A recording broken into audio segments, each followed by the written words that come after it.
A gente está falando de pactos, né? O que seria necromancia? Necromancia é a arte de falar com mortos, né? A gente estudou já isso, né? Acho que todo mundo já estudou, já ouviu falar, né? Existem pessoas que trabalham, né, com isso. À luz da Bíblia é condenável. A Bíblia abomina isso, né? A arte de falar com mortos. E eram pactos, né? Também geravam pactos, porque você, através da necromancia, você falava com os mortos, né? Fazia psicografia e tantas outras coisas. Enfim. E também, quando a gente fala disso, eu já acabei de me lembrar de Ezequiel. Se não me engano, no capítulo 21, 26, os babilônicos, eles usavam não só a necromancia, como a hepatoscopia. A hepatoscopia era o ato de pegar o ser humano, com flechas furar o fígado deles e fazer a inspeção do futuro pelo fígado dos humanos. Outrora, eles matavam animais e também esses animais que eram ofertados, né, em sacrifício, também eles se utilizavam desses animais e através das vísceras desses animais faziam uma projeção futurística. Ainda que fictício isso, mas os babilônicos faziam. O povo de Israel não, mas os babilônicos faziam, né? Então, é mais ato fictício, né, olhando por esse ângulo aí. Então, a necromancia, algumas pessoas acabam acreditando que isso é real, né? Eu não vou aqui confrontar nenhum tipo de religião, não é isso o meu interesse. Eu quero estar falando à luz daquilo que eu professo, que é a Bíblia Sagrada, né? E na palavra de Deus a gente não tem esse tipo de ação. A Bíblia proíbe, a Bíblia condena, né? Então, necromancia. Às vezes eu vejo pessoas dizer o seguinte para mim: olha, falei com fulano, ele foi lá na minha casa, meu Deus, essa noite eu sonhei, eu pude tocar nele, nela, toquei no corpo, estava quente, estava gelado, estava isso, estava aquilo. Eu digo: olha, não é fulano, não era. Possivelmente foi um espírito que se ateve dessa característica, dessa personalidade ali, daquela imagem, e que te visitou e você não falou com essa pessoa, sabe? Então, algumas vezes isso está presente no nosso dia a dia, né? Eu, graças a Deus, peço a Deus que eu não quero ter esse tipo de sonho de jeito nenhum. Nos anos 90, anos 2000, o Brasil foi tomado por uma onda da brincadeira do copo. Vocês já ouviram falar disso? Que você colocava um copo ali na mesa, sim ou não, tem algum espírito aí, coisa e tal. E eles o copo. Isso, eles falavam que o espírito vinha ali. Então, à luz da Bíblia, vinha tudo menos o morto que eles estavam chamando ali. Menos o morto. Já pegou algum caso assim, pastor Denis, de alguém que fez uma brincadeira espiritual dessa e teve problemas depois? Peguei. Se recorda de algo assim? Me recordo lá no Goiás. Olha aí. A pessoa começou a brincar e queria ver alguém que já tinha morrido. Partido. E dizia: não, eu vou deixar aqui para a pessoa se alimentar. Eu vou todo dia fazer isso. A pessoa começou a fazer isso e virou um costume. Que todo dia a pessoa almoçava e deixava o almoço também da pessoa. E quando foi um dia, a pessoa disse que chegou lá, viu que não estava mais o alimento. E foi passando o tempo, a pessoa se empolgou com aquilo. Poxa, então fulano está se alimentando. E passou um tempo, chegou lá, viu a pessoa. Aí diz que quando foi tocar, a pessoa sumiu. Falecido. Falecido. Eu estava comendo a comida. Comendo a comida. E a pessoa se empolgou achando que era a pessoa mesmo e começou a alimentar aquilo. E aquilo foi gerando o quê?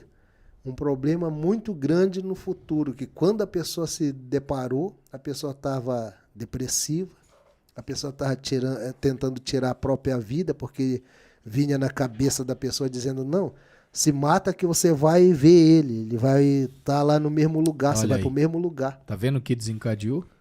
Se mata que você vai conseguir viver lá junto com ele. Ele aparece aqui, mas ele está bem. Na fisionomia estava bem. E aí a pessoa começou a entrar em depressão. E aí a luta era para a pessoa não se matar, que todo dia a pessoa queria se matar. Chegava aquele horário, dava vontade da pessoa ir lá e via que a comida estava lá inteira, então eu tenho que me matar para ir para lá, para onde essa pessoa tá. Só que um espírito consegue tomar uma forma física a ponto de comer uma comida fisicamente? Come. Tocar fisicamente? Toca. Que Toca, loucura, come. mano. Normal. Porque- Isso acontece com anjos. Pode acontecer com Como assim espíritos. com anjos? Anjos também se alimentam De coisas físicas? de coisa física. Ora, lá na casa do Ló, eles chegaram lá e jantaram na casa do Ló. É verdade. Não é mesmo? Aí, ó, tá vendo? É, meu amigo. Mas, Se a cara, gente for isso- mexer nessas coisas. Mas, não, vai dá. mexer, mas como? Se Que loucura, a pessoa não tem o conhecimento que nós aqui temos, então o que acontece? Morre alguém, a pessoa anseia, poxa, eu quero ver. Nós sabemos que partiu, Não tem como. não tem como. Não nessa vida. Não. Mas a pessoa que não tem um conhecimento, ela começa a anseiar, eu quero ver.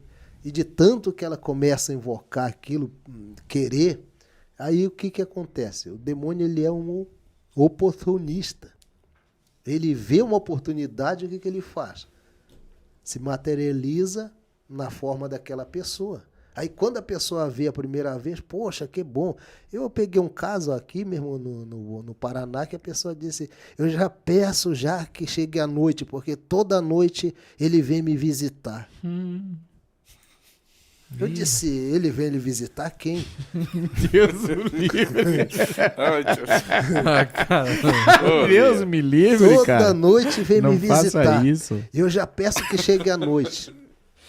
Que aí eu deito, já fecho o olho, já vem me visitar. Ixi, ia visitar pra aquelas Não, coisas. Mas eu pensei que até então era alguém mesmo que vinha na casa, um amigo visitar. Aí eu disse, mas quem que veio lhe visitar? Ah, o meu marido que morreu. Ele morreu já faz 7 anos já, na época. Já faz 7 anos e toda noite ele vem me visitar. Quando eu ouvi aquilo, eu disse, não é ele. Como assim não é ele? Se é ele do jeito dele, do jeitinho que ele é, sempre ele aparece para mim. Eu digo, não é ele. E aí o que eu identifiquei? Eu digo, vou ter que fazer uma oração forte. E quando pôs a mão, que comecei a orar, Manifestou. manifestou. Aí, ó. E aí depois eu voltei lá, porque quando eu fazia o trabalho missionário, todos os anos eu voltava quase nas mesmas igrejas. Depois eu voltei lá, no ano seguinte, a pessoa dizendo, pastor, não apareceu mais, só que hoje eu estou bem. Eu não estava vivendo para mim, eu estava vivendo em função daquilo, que eu já torcia para chegar à noite, esperava que chegasse à noite, porque eu ia ver. E hoje eu não consigo mais ver, mas hoje eu estou bem, eu deito, durmo e estou em paz. Ah, só que é difícil, hein, É cara? difícil, mas existe. Existe. Ele toma forma, ele se materializa. Entende? Ele tem. Eu acho que eu falei aqui no outro episódio que, Da moça que... da moça aham. que morreu e aparecia para a família E inteira. jantava e comia. E eu que lembro. aí ele chamou entidade, pai de santo, não sei quem mais lá, e não resolveu. Recentemente eu peguei uma foto de alguém que me trouxe e falou pra mim, olha, nós tiramos essa foto num jantar em família e apareceu uma pessoa que não estava aqui na festa, não estava no jantar.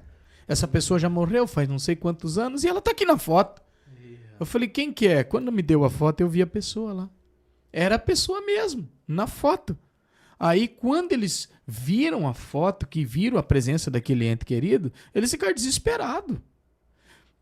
A gente não está entendendo o que está acontecendo. Só que aí é uma coisa interessante, né? Aquilo trouxe perturbação para toda aquela família. O que é de Deus não perturba. O que é de Deus traz paz. Eu disse, não. Isso aqui é uma personalidade que ele tomou, é uma imagem, é uma aparência. Mas não é o fulano. Ele não entende. Não, ele não sai de lá. A Bíblia diz que quem foi não volta. Não tem como. Foi para lá. De lá só tem um caminho. Ah, mas a gente viu na foto. Pode estar na foto. Pode for, não adianta. Não é. Mas e como? Aí eles querem entender o processo. Como é que você vai entender as coisas espirituais se só os espirituais discernem as coisas espirituais? Entende? Então é... Mas e quando o cristão, por exemplo, perdeu alguém? Por exemplo, eu perdi meu pai. Claro. E a gente tem um sonho. E nesse sonho tem uma paz, uma coisa que veio meio que para confortar. Claro. Você acredita que Deus ele dá esse sonho, ele envia um anjo para qual que é a explicação disso? Ou é o subconsciente que tá querendo muito ter aquela resposta aí, né? Pode ser, sim, fruto da alimentação do próprio psíquico, né? Ou pode ser também, eu acredito nessa ideia de que o próprio Deus possa usar isso como uma permissão a título de um trato com o indivíduo. Eu me lembro, eu acho que eu contei aqui, se eu não contei no episódio eu vou contar, de um pastor muito, que eu amo demais, eu ouço as ministrações dele. É um cara, assim, fantástico, que perdeu a menina dele. Eu acho que eu contei essa história. Não contou. O que acontece? Eu acho que contei. Ele viajou para pregar e a filha dele faleceu. A menina pequena era um xodó da casa. Aí alguém ligou para ele e disse para ele, volta que a tua filha faleceu. Como ele era um homem de muitos milagres, onde ele passava, ele orava, ele dizia assim, morreu? Não me enterra. Deixa que eu vou chegar, vou apresentar ela e ela vai ter vida. Quando ele chega lá, ele ora pela menina, levanta a menina, ora, e a menina não volta.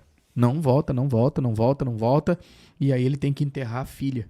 E aí ele desiste de pregar. Ele fala, não vou pregar mais, porque eu apresentei a minha filha. Eu curo tantas pessoas, Deus faz milagre em tantas vidas. Agora que é a oportunidade de curar minha filha, eu perco a minha filha. Então, a partir de hoje, eu suspendo as minhas agendas, não quero mais. Ele sai, ele para. Ele cancela todas, com exceção de uma que passa despercebido. Dá um tempo, chega a data da agenda, alguém liga para ele, se não me engano. Eu não me lembro o estado. Aí liga para ele e diz assim, a agenda tá de pé, tudo confirmado, tudo certo? Fala com a esposa dele. Aí ela disse, nossa, ele suspendeu todas as agendas e esqueceu de desmarcar com vocês. Nós queremos ele aqui. Aí ela voltou a falar com ele e disse para ele, amor, você pode atender, esse pessoal aqui, a gente já tem um elo de amizade com eles estão esperando. Não vou. Eu parei. Não, você precisa ir. Então essa é a última. Eu já tinha parado, não queria mais, então eu vou porque eu tenho que honrar esse compromisso, mas não quero mais. Aqui termina tudo.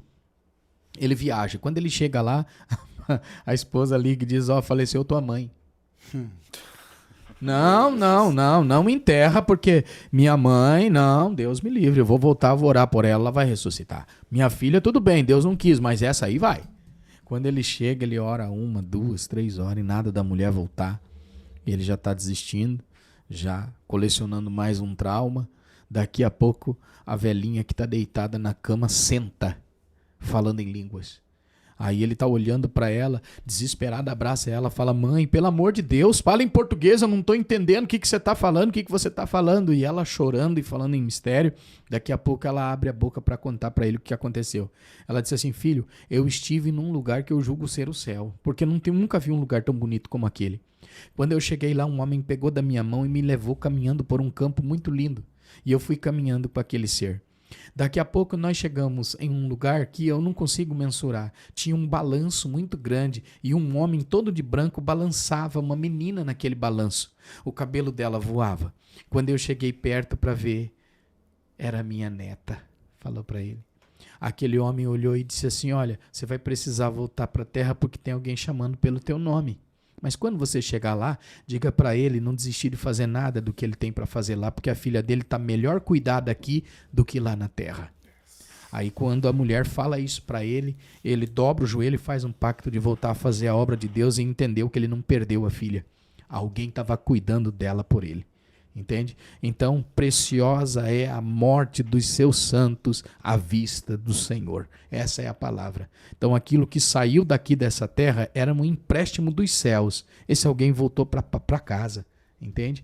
E esse homem, então, hoje continua fazendo a obra de Deus com excelência, sabendo que a filha dele está no melhor lugar que ninguém pode mensurar, de tão especial que é. Então, está respondido que Deus pode fazer isso? Pode. Claro que pode. Agora, quando a gente se atém desse caso de contato, sentir corpo, coisa, aí já começa a complicar. E coisa que não traz paz, né? Aí já não dá. Acendeu o sinal de alerta, né, pastor Dino? Acendeu. Aí fica uma coisa complicada, né, Yuri? Fica demais, tá Você louco? já tá querendo chorar? Não. Ele já tá chorando. Olha o olho dele. O que eu falei pra você, ó? Meu olho, rapaz. Será? Já chorou.